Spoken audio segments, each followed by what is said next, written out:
Hi everyone! Today we're going to talk about Minecraft.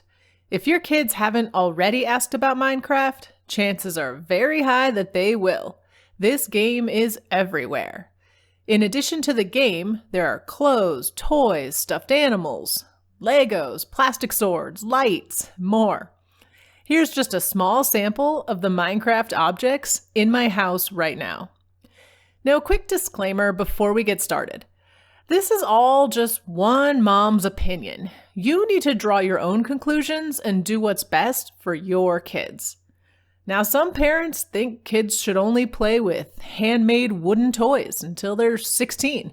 That's your prerogative. You do you.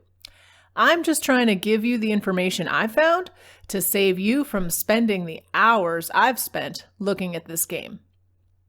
So let's get into the details of the game and find out if it's okay for your kids to play. If you aren't at all familiar with Minecraft, it's a game where you're dropped into a world and there's all kinds of objects you can use to build things and make things. And when I say all kinds of objects, I really mean all kinds. Minecraft has close to 400 unique object types, from obsidian to axolotls, bamboo to bees. There are a variety of bad guys, called mobs, that try to kill you as you do this. But one of the weird things about Minecraft is that you never really die. If you run out of hearts, you just respawn in your bed. Minecraft has been around for more than 10 years and is currently owned by Microsoft. Now, when you talk about playing Minecraft, you first have to clarify what kind of Minecraft you're talking about. There are two main modes you can play in: creative and survival. Basically, in creative mode, the bad guys can't get you, and you can't die, and you have infinite resources to build whatever you want. In survival mode, none of that is true. Next, you need to look at what version of Minecraft you're playing on.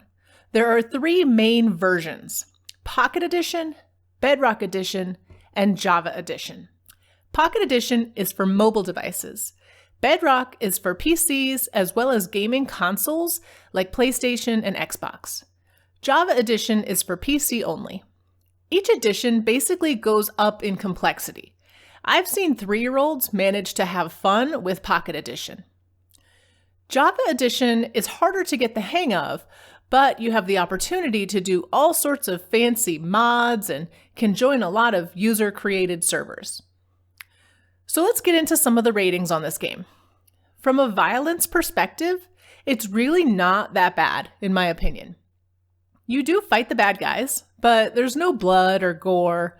Sometimes the kids can get excited about smashing someone repeatedly with a sword, but as far as video games go, I think it's on the low end.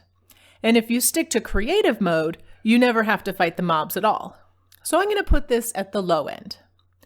Next, let's look at the sex meter. Minecraft does great here. As you've seen, the visuals in Minecraft are all blocks. There are no voluptuous, scantily clad cartoon people like you see in some other games. So that's another win. 0 on the sex meter.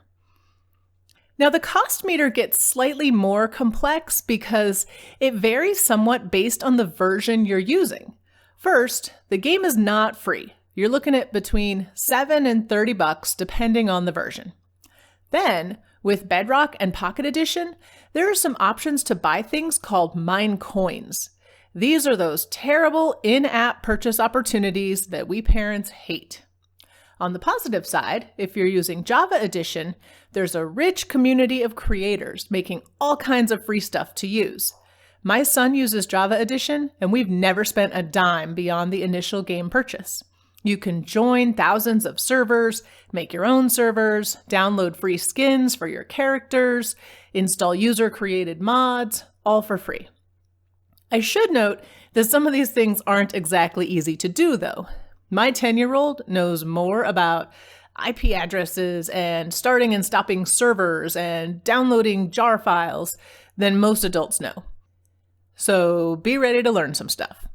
Another note about cost: if you're playing Bedrock Edition and you want to play online with friends, there will likely be a monthly cost to enable that feature on your console. Now that was a non-starter for me, which is another reason why we went with Java Edition. With all that being said, I'm putting the cost meter about halfway up, because even though we personally don't spend money in the game, we do buy a lot of the plastic crap that comes with it. Now let's talk about the annoying meter. While I do have some complaints here, most of them can be avoided. My kid plays Minecraft on third-party servers with his friends. And let me tell you, there have been so many epic fights between these kids. They'll get on a phone call while they play, and somebody inevitably has better weapons or more diamonds or better armor, and one kid will accidentally stab the other kid. We've literally lost friends over Minecraft. Another annoying issue is that sometimes my kid will join a server where he doesn't know anybody, but the people on the server are all really great players. Then he gets frustrated because he can't do what he wants. These issues are not the end of the world. It's just something to be aware of. And again, if your kid plays by himself in creative mode, the issue doesn't exist. So I'm going to take the annoying meter about a third of the way up. It could be much worse. Last, we'll talk about the language side of things while we talk about the communication options, because they go hand in hand. There's no voice chat in Minecraft, but there is text chat.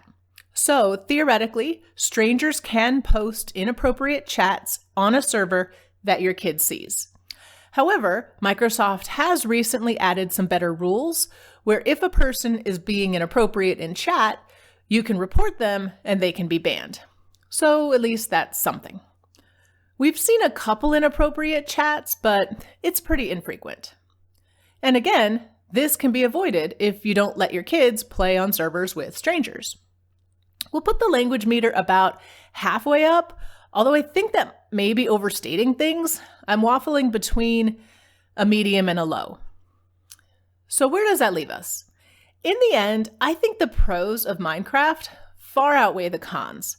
My kid has learned a ton about technology as well as about the world. I mean, the copper blocks in the game start out as brown and then oxidize to blue over time, just like in nature. I'm actually going to give this game 2 verdicts. The first is assuming you've locked everything down to the simplest version possible. Pocket Edition Creative Mode. For that use case, I'd say Minecraft is okay for all ages. If you're letting your kid use screens, then they can use Minecraft.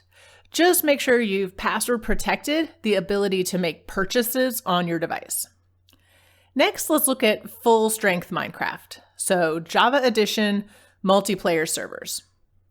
There are definitely some concerns to be aware of, and I always recommend that your kids game in a room that's visible to the adults so you can see and hear what they're doing. You should teach them good internet safety, to not friend strangers and such. That being said, I think Minecraft is okay starting at somewhere around 8 to 10 years old. I think you can easily start your kids in the safer modes at a younger age and gradually unlock things as they get older. So that's my verdict. I hope it was helpful. Again, this is just my opinion, so I'm just hoping to give you enough information to make your own decisions. Subscribe to the channel to hear what other games, channels, shows, and more are okay or not okay for your kids. See you next time.